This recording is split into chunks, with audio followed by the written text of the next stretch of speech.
दोस्तों आईपीएल का एक और रोमांचक मैच दिल्ली कैपिटल्स और गुजरात टाइटंस के बीच दिल्ली के अरुण जेटली स्टेडियम में खेला गया, जहां दोनों ही टीमों के बीच हमें जबरदस्त कांटे की टक्कर देखने को मिली।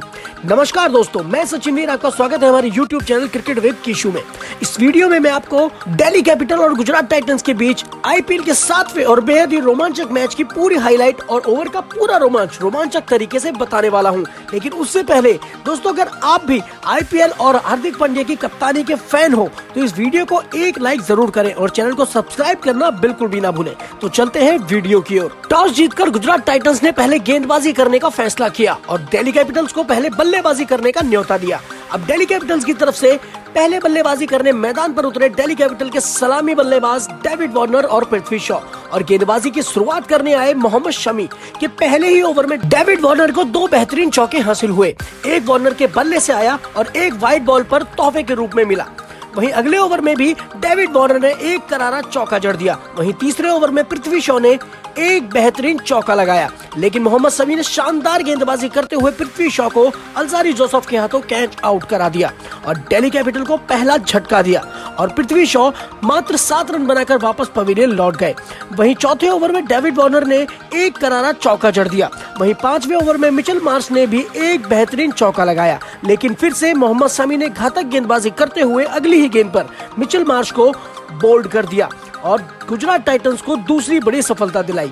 मिचेल मार्श 4 रन बनाकर वापस पवेलियन लौट गए और इसी ओवर की आखिरी गेंद पर डेविड वार्नर ने एक और शानदार चौका लगा दिया। वहीं अगले ओवर में डेविड वार्नर ने एक करारा चौका लगाया और साथ ही सरफराज को भी एक चौका हासिल हुआ। और अब 6 ओवर के पावर प्ले के बाद दिल्ली कैपिटल 2 विकेट के नुकसान पर 52 रन बना चुकी थी। दिल्ली कैपिटल को एक अच्छी साझेदारी की जरूरत नजर आ रही थी। वहीं अगले ओवर में डेविड वार्नर ने शानदार बल्लेबाजी करते हुए 2 बेहतरीन चौके लगा दिए। वहीं 8वें ओवर में हार्दिक पांड्या ने 4 ही रन दिए और काफी किफायती ओवर फेंका। वहीं 9वां ओवर कराने आए अल्जारी जोसेफ ने बहुत ही घातक और खतरनाक गेंदबाजी करते हुए एक के बाद एक 2 बड़े विकेट लेकर दिल्ली कैपिटल को पूरी तरह दबाव में डाल दिया था। पहले तो जोसेफ ने डेविड वार्नर को क्लीन बोल्ड कर दिया और 37 रन पर वापस पवेलियन की ओर भेज दिया और अगले ही गेंद पर रायली रूसो को भी तेवतिया के हाथों कैच आउट करा दिया और बिना खाता खोले ही वापस पवेलियन की ओर रवाना कर दिया और गुजरात टाइटन को 2 महत्वपूर्ण सफलता दिलाई। वहीं 10वें ओवर में सरफराज खान ने एक करारा चौका लगाया और अब 10 ओवरों के खेल के बाद दिल्ली कैपिटल 4 विकेट के नुकसान पर 78 रन बना चुकी थी। दिल्ली कैपिटल के एक के बाद एक विकेट गिरते जा रहे थे और कोई भी साझेदारी बनती नजर नहीं आ रही थी। गुजरात टाइटन के गेंदबाज काफी अच्छी गेंदबाजी करते नजर आ रहे थे। वहीं 11वें ओवर में पोरेल ने खूबसूरत फ्लैट छक्का लगा दिया और अगले ओवर में भी अक्षय पोरेल ने एक आकाशीय छक्का जड़ दिया। वहीं 13वां ओवर कराने आए राशिद खान ने बेहतरीन गेंदबाजी करते हुए अक्षय पोरेल को क्लीन बोल्ड कर दिया और दिल्ली कैपिटल को 5वां झटका दिया। दिल्ली कैपिटल की आधी टीम वापस पवेलियन जा चुकी थी। दिल्ली कैपिटल पूरी तरह से दबाव में नजर आ रही थी। वहीं मैदान पर आए नए बल्लेबाज अक्षर पटेल ने आते ही चौके के साथ अपना खाता खोला और 14वें ओवर में भी अक्षर पटेल ने एक शानदार चौका जड़ दिया। वहीं 15वें ओवर में अक्षर पटेल ने बेहतरीन बल्लेबाजी करते हुए एक गगनचुंबी छक्का लगा दिया और अब 15 ओवरों के खेल के बाद दिल्ली कैपिटल 5 विकेट के नुकसान पर 121 रन बना चुकी थी। दिल्ली कैपिटल की रनों की गति कुछ कम नजर आ रही थी और अब सरफराज खान और अक्षर पटेल के बीच एक सूझबूझ भरी साझेदारी बनती नजर आ रही थी और 17वें ओवर में सरफराज खान ने एक करारा चौका लगाया, लेकिन अगली ही गेंद पर राशिद खान ने खतरनाक गेंदबाजी करते हुए सरफराज खान को जोशुआ लिटिल के हाथों कैच आउट करा दिया और दिल्ली कैपिटल के लिए बनती साझेदारी को तोड़ने का काम किया और सरफराज खान 30 रन बनाकर वापस पवेलियन लौट गए। वहीं 18वें ओवर में अक्षर पटेल ने बेहतरीन बल्लेबाजी करते हुए एक आकाशीय छक्का लगा दिया और 19वें ओवर में अमन खान ने भी अपने हाथ खोले और एक गगनचुंबी छक्का जड़ा, लेकिन एक बार फिर से राशिद खान ने घातक गेंदबाजी करते हुए अगली ही गेंद पर अमन खान को हार्दिक पांड्या के हाथों कैच आउट करा दिया और अमन खान को 8 रनों के निजी स्कोर पर वापस पवेलियन की ओर रवाना कर दिया। वहीं 20वें ओवर की पहली गेंद पर अक्षर पटेल ने घातक बल्लेबाजी करते हुए एक आकाशीय छक्का जड़ दिया, लेकिन मोहम्मद शमी ने अक्षर पटेल को बेहतरीन गेंदबाजी करते हुए मिलर के हाथों कैच आउट करा दिया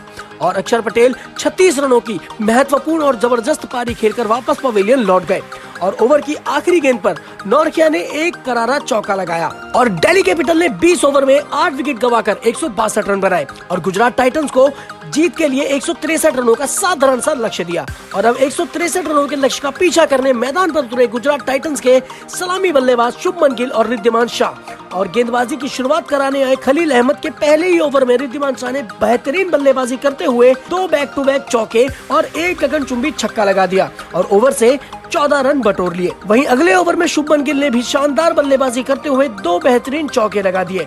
वहीं तीसरे ओवर की पहली गेंद पर नौरखिया ने घातक गेंदबाजी करते हुए रिद्धिमान शाह को क्लीन बोल्ड कर दिया और दिल्ली कैपिटल को पहली सफलता दिलाई। वहीं इसी ओवर में नौरखिया के द्वारा फेंकी गई 9 बॉल पर शुभमन गिल ने एक बेहतरीन चौका लगा दिया और चौथे ओवर में साई सुदर्शन ने एक करारा चौका लगाया। लेकिन 5वें ओवर की पहली गेंद पर एक बार फिर से नौरखिया ने खतरनाक गेंदबाजी करते हुए शुभमन गिल को क्लीन बोल्ड कर दिया और गुजरात टाइटंस को दूसरा बड़ा झटका दिया। अब गुजरात टाइटंस के दोनों सलामी बल्लेबाज पवेलियन लौट चुके थे। शुभमन गिल 14 रन बनाकर वापस पवेलियन लौटे, लेकिन इसी ओवर में साई सुदर्शन ने एक रचनात्मक आकाशीय छक्का लगा दिया और पांड्या ने भी एक करारा चौका जड़ दिया। वहीं छठे ओवर में साई सुदर्शन ने अच्छी बल्लेबाजी करते हुए एक बेहतरीन चौका लगाया, लेकिन इसी ओवर की आखिरी गेंद पर खलील अहमद ने बेहतरीन गेंदबाजी करते हुए हार्दिक पांड्या को कॉट बिहाइंड आउट करा दिया और गुजरात टाइटंस को तीसरा सबसे बड़ा झटका दिया। और अब 6 ओवरों के पावर प्ले के बाद गुजरात टाइटंस 3 विकेट के नुकसान पर 54 रन बना चुकी थी। दिल्ली कैपिटल्स को जैसी जरूरत थी वैसी शुरुआत मिल चुकी थी और अब मैच काफी रोमांचक होता नजर आ रहा था। वहीं 8वां ओवर कराने आए कुलदीप यादव ने सटीक गेंदबाजी की और ओवर से मात्र 4 रन दिए। वहीं 9वें ओवर में साई सुदर्शन ने एक करारा चौका जड़ा, तो वहीं 10वें ओवर में विजय शंकर ने भी एक शानदार चौका लगा दिया और अब 10 ओवर के खेल के बाद गुजरात टाइटंस 3 विकेट के नुकसान पर 83 रन बना चुकी थी। सुदर्शन और शंकर के बीच एक अच्छी साझेदारी बनती जा रही थी और गुजरात टाइटंस के ऊपर से दबाव हटाने में कामयाब होती नजर आ रही थी। वहीं 11वें ओवर में विजय शंकर ने एक शानदार चौका लगा दिया और 12वें ओवर में भी शंकर ने बेहतरीन चौका जड़ दिया। वहीं 13वें ओवर में साई सुदर्शन और शंकर के बीच 50 ओवरों की साझेदारी पूरी हो चुकी थी और दिल्ली कैपिटल्स के ऊपर वापस दबाव बनता नजर आ रहा था। दिल्ली कैपिटल के गेंदबाज विकेट लेने के लिए छटपटाते नजर आ रहे थे। इसी बीच 14वें ओवर में मिचेल मार्श ने बेहतरीन गेंदबाजी करते हुए विजय शंकर को LBW आउट कर दिया और दिल्ली कैपिटल को परेशान करती साझेदारी को तोड़ने का काम किया। विजय शंकर 29 रनों की अच्छी पारी खेलकर वापस पवेलियन लौट गए। वहीं 15वें ओवर में कुलदीप यादव ने मात्र 5 रन दिए। अब 15 ओवरों के खेल के बाद गुजरात टाइटंस 4 विकेट के नुकसान पर 117 रन बना चुकी थी। वहीं 16वें ओवर में डेविड मिलर ने घातक बल्लेबाजी करते हुए 2 आकाशीय छक्के और एक खूबसूरत चौका जड़ दिया और 17वें ओवर में साई सुदर्शन ने भी एक शानदार चौका लगाकर अपना अर्धशतक पूरा किया। वहीं इसी ओवर की आखिरी गेंद पर भी गगनचुंबी छक्का जड़कर साई सुदर्शन ने मैच पूरी तरह गुजरात टाइटंस की गिरफ्त में कर दिया। वहीं 18वें ओवर में मिलर ने बेहतरीन बल्लेबाजी करते हुए एक करारा चौका जड़ दिया और 19वें ओवर की पहली गेंद पर मिलर ने 2 रन लेकर गुजरात टाइटंस को इस मैच में 6 विकेटों से जीत दिलाई। गुजरात टाइटंस की तरफ से साई सुदर्शन ने नाबाद 65 रन बनाए। दोस्तों, तो दिल्ली कैपिटल्स को 11 गेंदें रहते 6 विकेटों से हार का सामना करना पड़ा। दोस्तों, अगर वीडियो आपको पसंद आए तो इस वीडियो को एक लाइक करें, चैनल को सब्सक्राइब करना बिल्कुल भी ना भूलें। Thanks for watching.